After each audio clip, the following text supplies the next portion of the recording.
I'm honored to be with such a lively group of poets performing such lively poetry. And I'm a little sad that Marty Gervais can't be here today. He did the cover photograph on the book, and I love performing with him. But I believe you have some hopes of him coming in the fall, so you're going to hear him anyway. I still wonder what I'm going to be when I grow up. So I feel quite at home here because I know you too wonder. You're still wondering what you're going to be when you grow up, being people very young at heart. When I was 8, I wanted to be a tree, which seemed to me perfectly reasonable. So here's a poem about that. Once, as a boy, I stood bolt upright a whole summer afternoon inside a hollow oak tree. I could see through the winking crack. I dilated carefully a heavy-eared wheat field below me. I waited for hours for someone to come by, to not see me seeing them. But no one did. So why did I stay there? Well, the tree and I had things in common. Though blackened by lightning strike, it stood eagerly bolt upright with me in full leaf, and rubbing against its grain, I blackened too. A spy in camouflage, gathering intelligence as quietly as growth rings, which I counted as I merged with them, trying to see like a tree, trying to see how the tree saw me.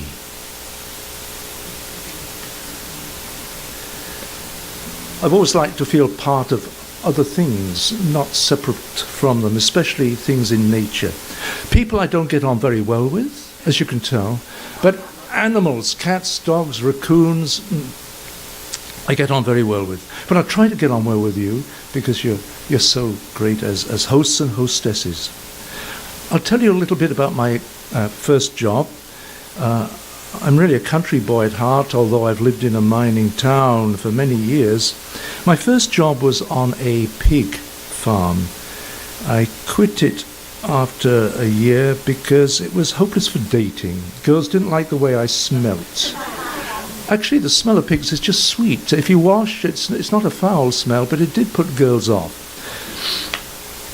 I'll start with a quote from Seamus Heaney, the Irish poet. 2 buckets were easier to carry than one. I grew up in between. And he's using the image of 2 buckets politically. He wanted to relate to friends who were in the north of Ireland and friends who were in the south of Ireland, friends who would have tried to blow each other up if they'd met, but he wanted to keep in with both of them. I'm using the idea of 2 buckets much more literally. They were 2 buckets in an Irish accent because most of the people I worked with then were Irish. Heaving a bucket of wet pig shit from the sty, I straightway tilted off balance, as if marooned on just one roller skate to swerve through the slick of thickening mud. Old farm hands were already gathered for the entertainment. Raw knuckles raised to clap before anything began. Then I slid slowly sideways, as if on a loose saddle under the straining belly of a horse that waded to the middle of a malodorous stream.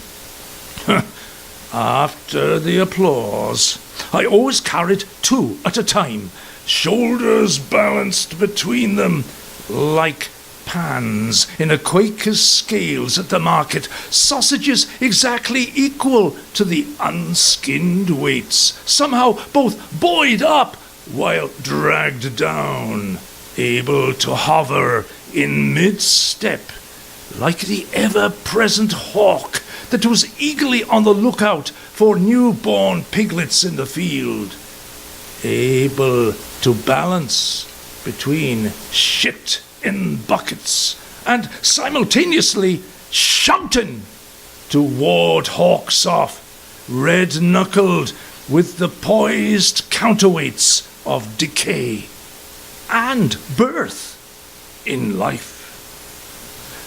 My pigs thank you.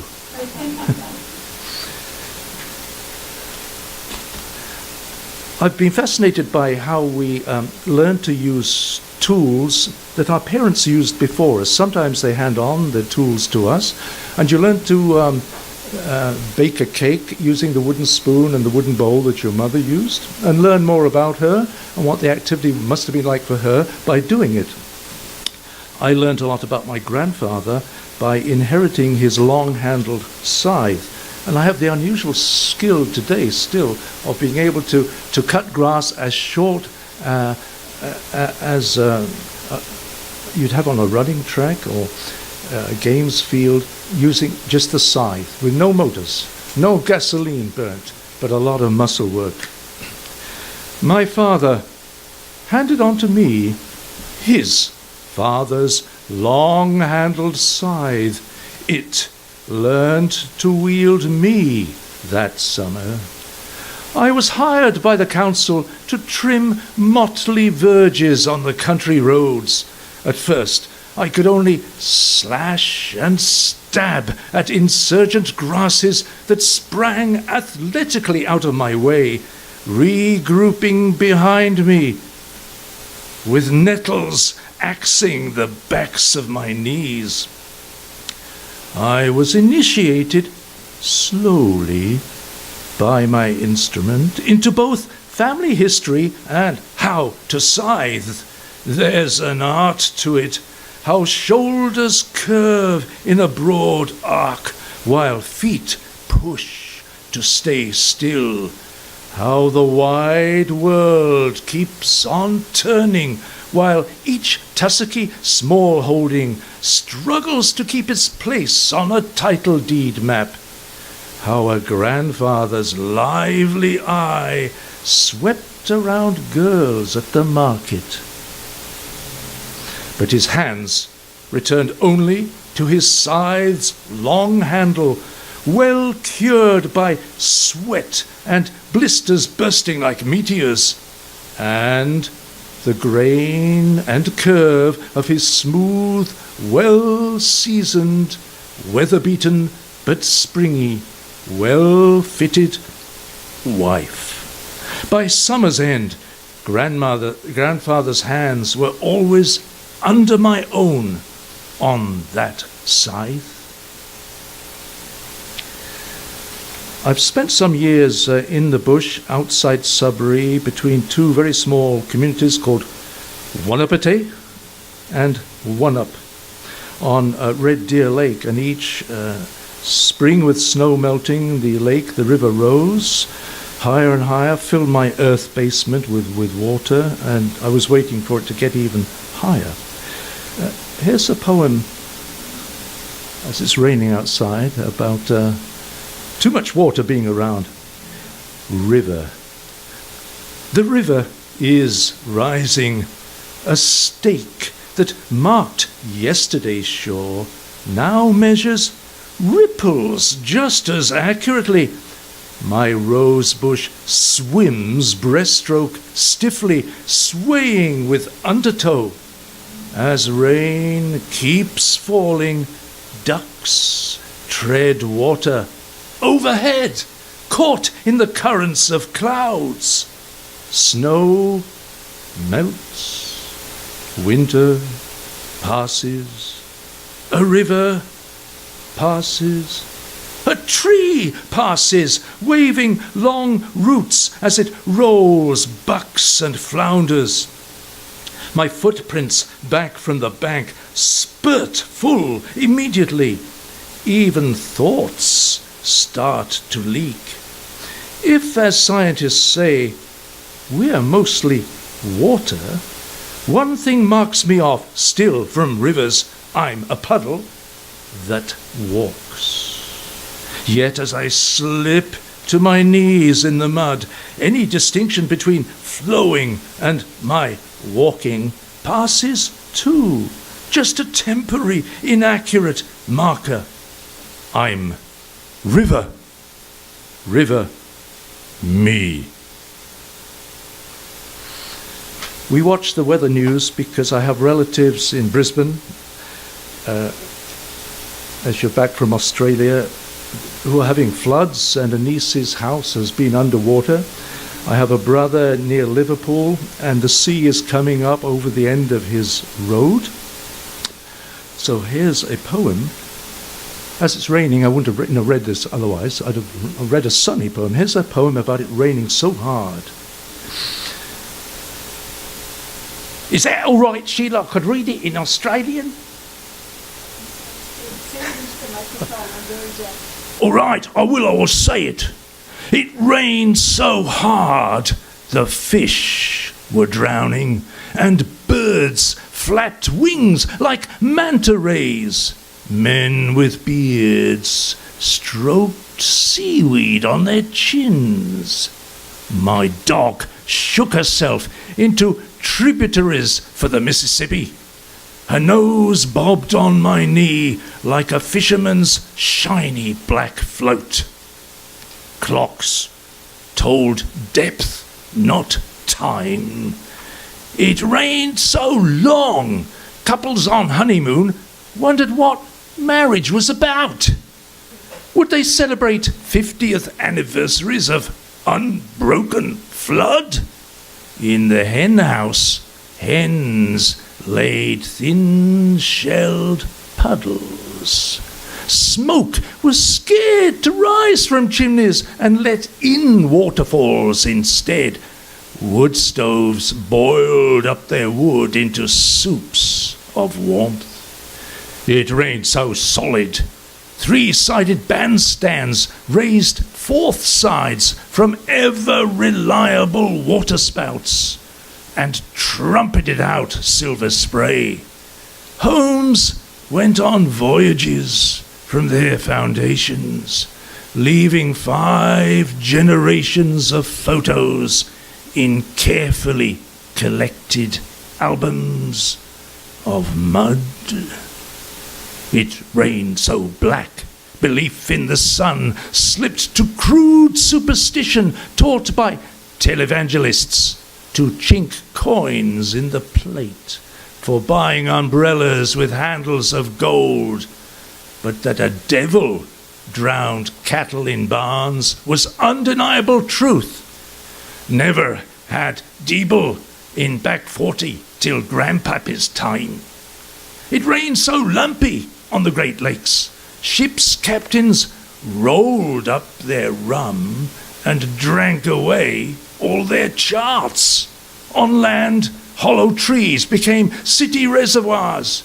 It rained so rainy, even the afterlife handed out not wings but dinghies. What can you say? It just rained and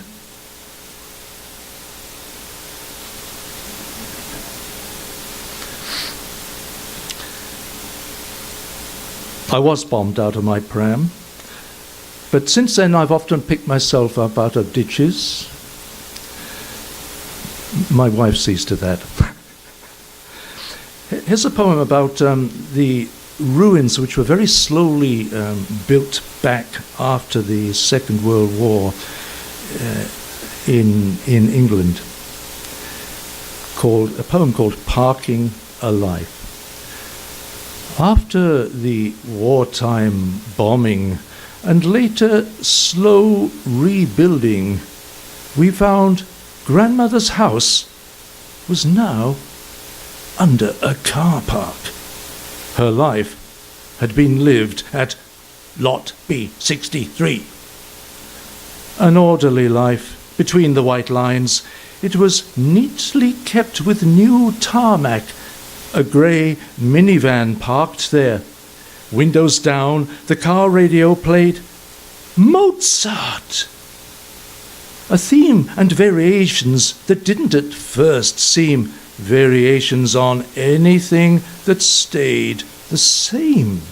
But a magpie preened itself nearby, strips of bright foil in its beak. And magpies, whether in wars or car parks, always crave what shines.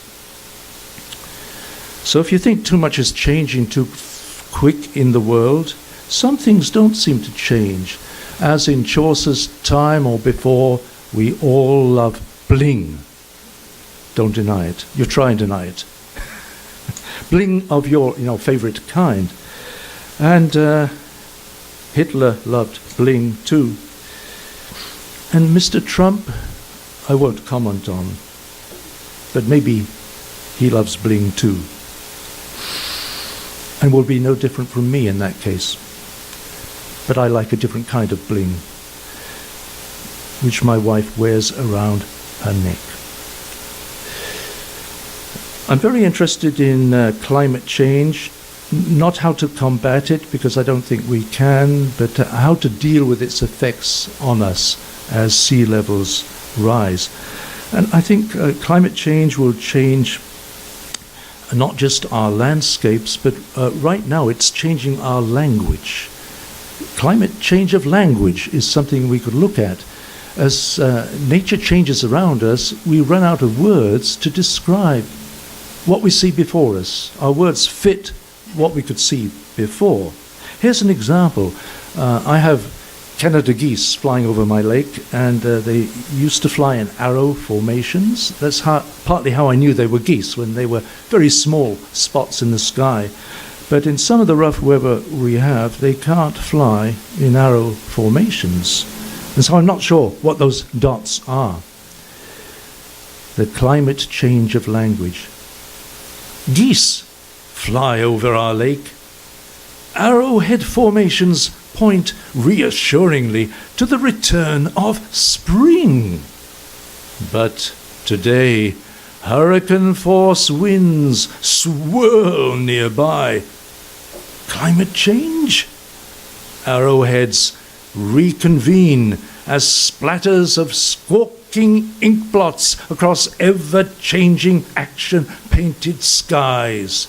Patterns we can no longer count or describe are returning for something we spoke of but cannot count on as spring. In silence, mouths and rainless seeds can run dry. As seasons shift beneath our tongues, flocks pass by only in the formation of gaps between our words.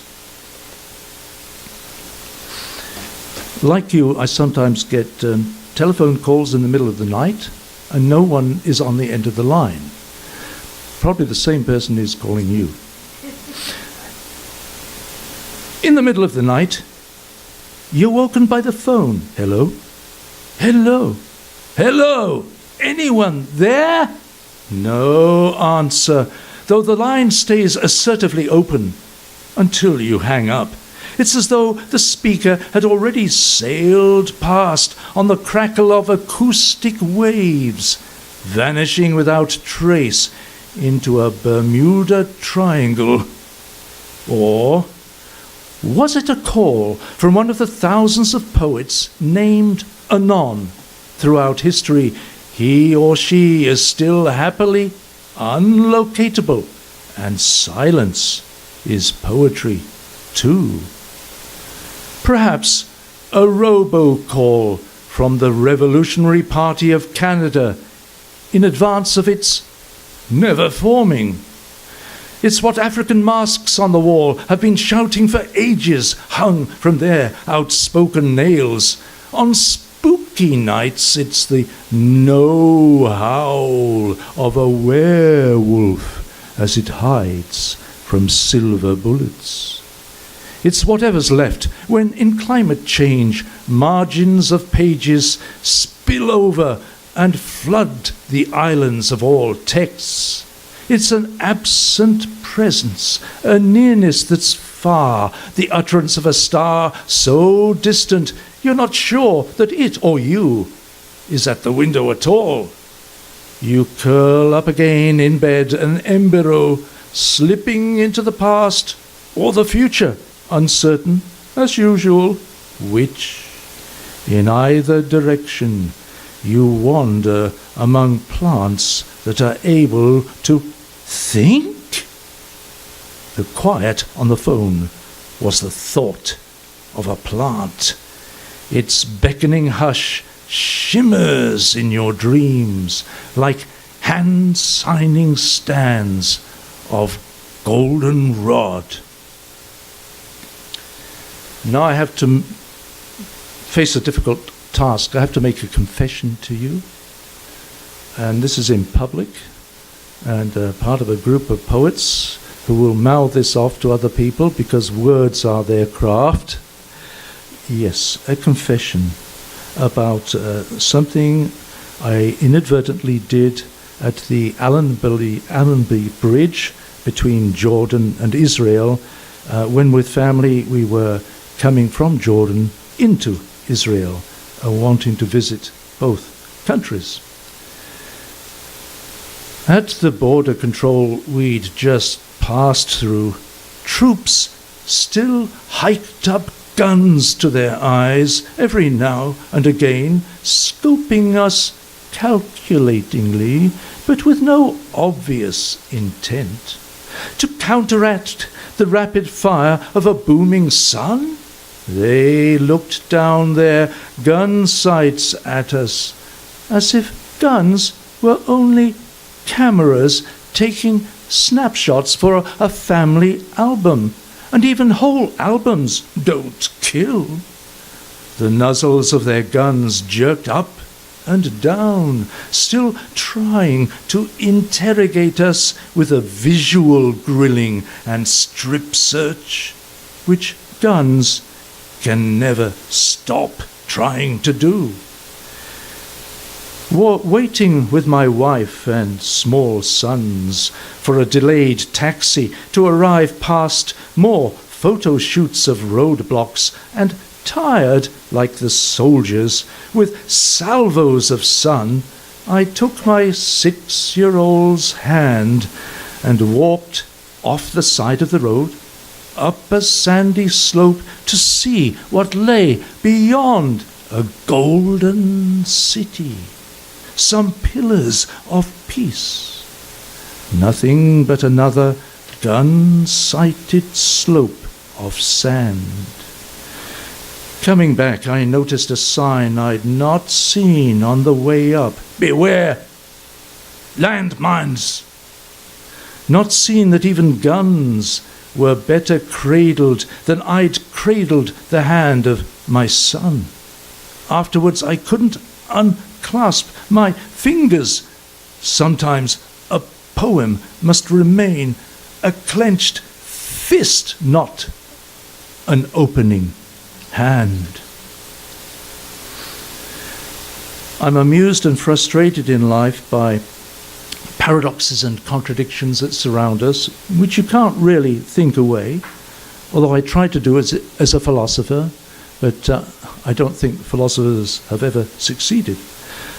Here's a poem about a lady of paradoxes who isn't necessarily my wife.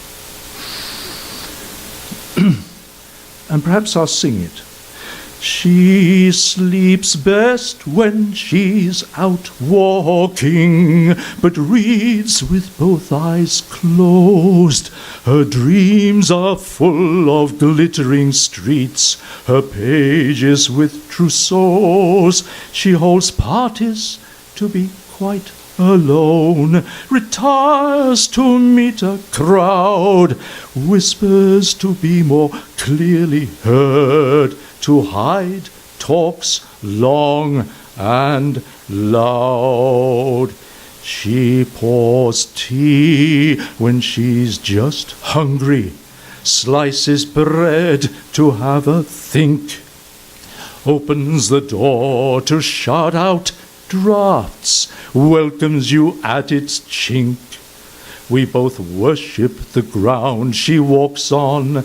She's her very own acolyte. However loose the clothes she wears, my body gets too tight. As her warm lips push me off, black is just a bit off-white, night entirely midday. Her voice smells of fresh-picked apples. If she sings, it's brightest red. But it tastes like hot paprika when we snorkel into bed.